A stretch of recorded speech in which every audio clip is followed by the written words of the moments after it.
Hello, good morning dear students, and again welcome back to our lesson, that is fundamental unit of life.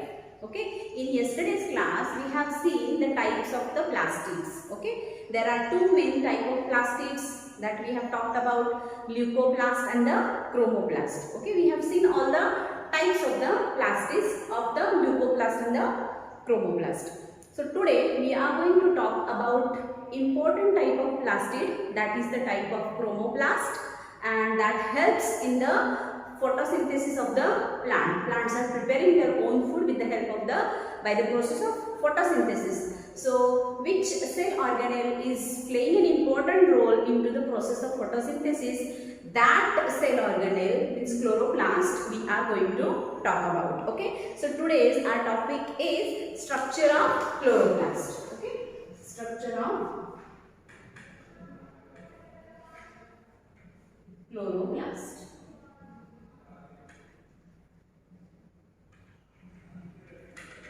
See students, this chloroplast is also semi-autonomous in nature. When I had explained you about mitochondria, that time I explained you the term of a semi-autonomous. Semi-autonomous means they have their own DNA material and ribosomes they have. We are knowing the function of the ribosome. Ribosomes are called as a protein factory. Okay, ribosome is a cell organelle which is present into the cytoplasm of a cell, which prepares proteins in an abundant amount, because plants require a lot amount of protein to prepare their own food. In our cell also we need protein for various basic needs. So these are getting prepared by the ribosomes, we are knowing. So these ribosomes and DNA, they have their own DNA which is in the circular form into them, and so that this chloroplast or plastids are called as semi-autonomous in nature, as they have their own DNA and ribosomes. Okay students, so this question I may ask in the worksheet also. Why plastids are semi-autonomous in nature? So they have their own DNA and they have ribosome like mitochondria. Okay, now we will move ahead for the structure of chloroplast. We will see everything in detail. You have to observe what I am talking about. Okay, so this is one important cell organelle for the plants, because we are knowing plants only contains plastids or chloroplast to prepare their own food. So this is very important cell organelle. Okay, this is the outer membrane students. This is the structure of chloroplast, and this membrane is outer membrane. This is outer membrane, and this outer membrane is smooth in nature. This is smooth in nature, and it produces less amount of protein. It produces less amount of protein. Understood? This is the outer membrane. It has two membranes. Now I will draw the inner membrane of the chloroplast. See, this inner membrane is also, it do not have any folds on it. As we have seen in the mitochondria, outer membrane is smooth, but inner membrane has a lot of folds, right? But it do not have any kind of folds on it. It is also smooth. So this is what? The inner membrane. This is what? Inner membrane. And this inner membrane is also smooth. This is also smooth, student. Okay, and it contains more protein, but it contains more amount of protein in it, because these proteins are needed. Okay, and it has a matrix-like structure, which is the basic substance, present into this chloroplast, and this structure is called as stroma. The structure is called as what? Stroma.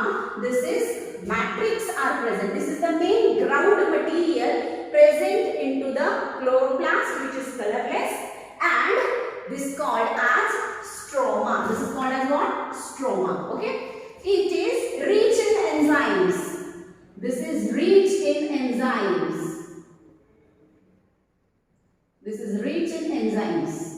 The stroma is rich in enzymes. As I said you, this is the structure of what? Chloroplast. And chloroplast is helping in the process of photosynthesis. So while making the food, plant is in need of lot of enzymes in it, right? So the stroma, which is the ground material of a chloroplast, needs a lot amount of protein to prepare their own food. And so that this is rich in enzyme, contains a lot amount of proteins in it. Understood, students? Lot amount of protein. Lot of proteins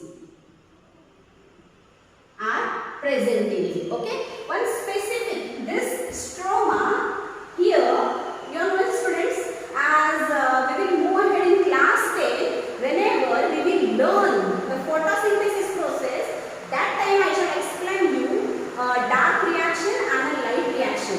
So dark reaction is taking place into the stroma. Dark reaction is taking place into the stroma.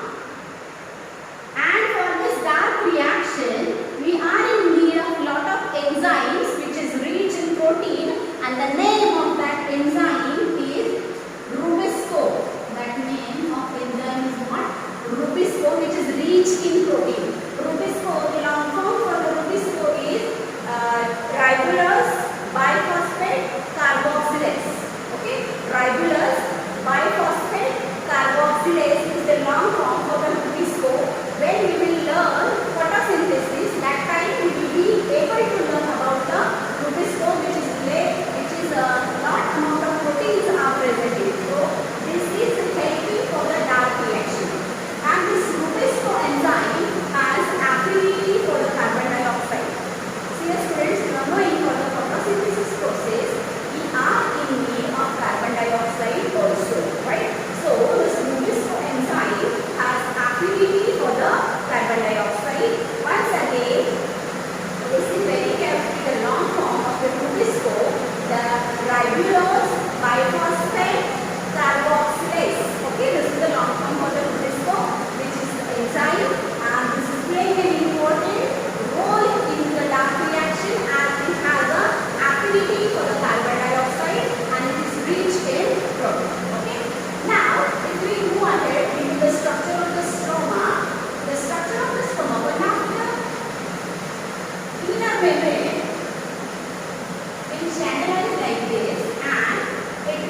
lamellae.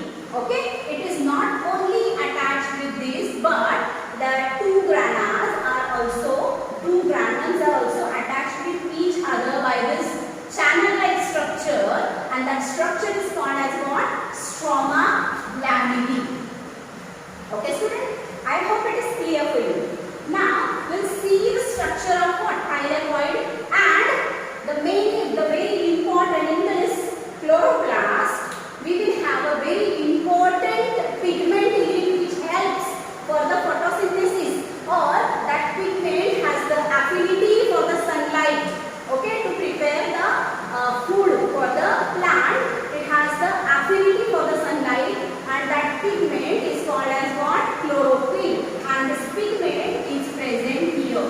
This chlorophyll is always present into the thylakoid. This is always present into the thylakoid. This is what? Chlorophyll pigments which are green in color, as it will be not visible for you clearly, so that I have shown you the blue pen, but it is not possible. This is called as what? Chlorophyll.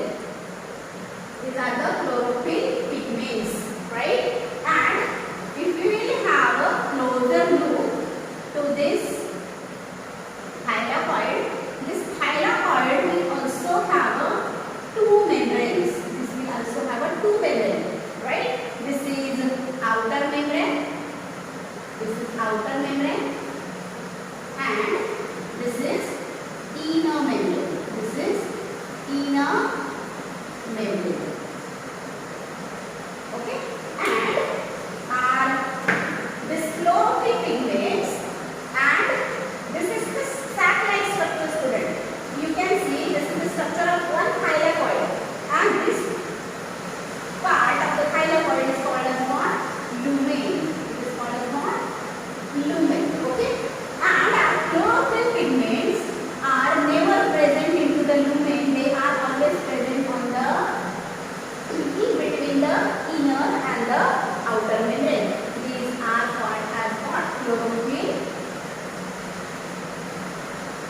pigments, and these chlorophyll pigments are present on the outer structure of the thylakoid lumen. So this is the structure of chloroplast. Yesterday I have talked about the plastid. This is the structure of chloroplast. This chloroplast is semi-autonomous in nature. This is semi-autonomous in nature. I say to you, semi-autonomous in nature. Why it is semi-autonomous in nature? Because it has its DNA, and this DNA is in the circular form. This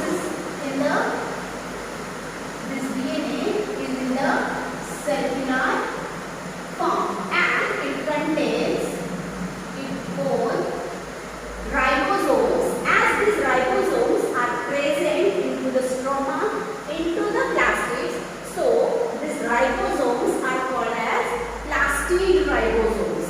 These are called as what? Plastid ribosomes. And these ribosomes are of 70S. These ribosomes are of what? 70S. When I have talked to you about ribosome, that time I had explained 70S means what? So it contains plastid ribosomes. Plastid ribosomes are what? The protein factory for the cell. Okay, and circular DNA is also present into the stroma. Okay, students, it is semi-autonomous in nature. It contains circular DNA, as well as it contains plastid ribosome of 70S, as well as one more very important divalent element is present into the stroma, which is also helping for the photosynthesis. And the name of those elements is divalent elements are present into the stroma. Divalent elements are present into the stroma, which help for the photosynthesis process. Those are Mg2+, Mn2+, and Ap2+. These are divalent elements present into the stroma. for the plants for the process of photosynthesis. So this is all about the structure of chloroplast. Once again, within 1 minute I would like to repeat. It has the outer membrane, and this outer membrane is smooth in nature, and this outer membrane is permeable in nature. It's a permeable in nature, and the inner membrane is a semi-permeable in nature. It's a semi-permeable in nature. Outer membrane is permeable, inner membrane is semi-permeable. This is smooth, outer membrane is smooth and it contains less amount of protein in it. Inner membrane is also smooth, it do not have any kind of folds in it. Like we have seen in the mitochondria, it has a lot of folds in it to increase the surface area, and those folds were called as what? Crista. But such kind of folds we do not found into the chloroplast structure. So it is also smooth, but it contains more amount of protein and it is semi-permeable.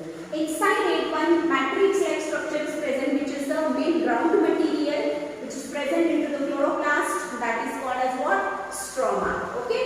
The stroma is rich in enzymes and it contains lot of protein.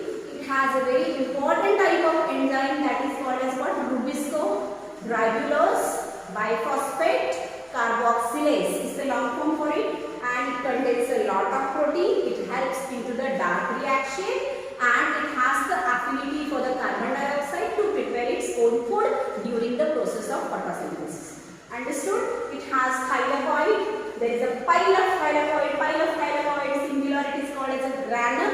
As many piles of thylakoids are present are called as a grana, and each grana is these granas are joined together as well as to the inner membrane by the stroma lamellae. Okay, and inside it divalent element is present, and that is called as that elements are magnesium, manganese, and ferrous or iron. So this is all about chloroplast. Prepare your own notes along with the diagram.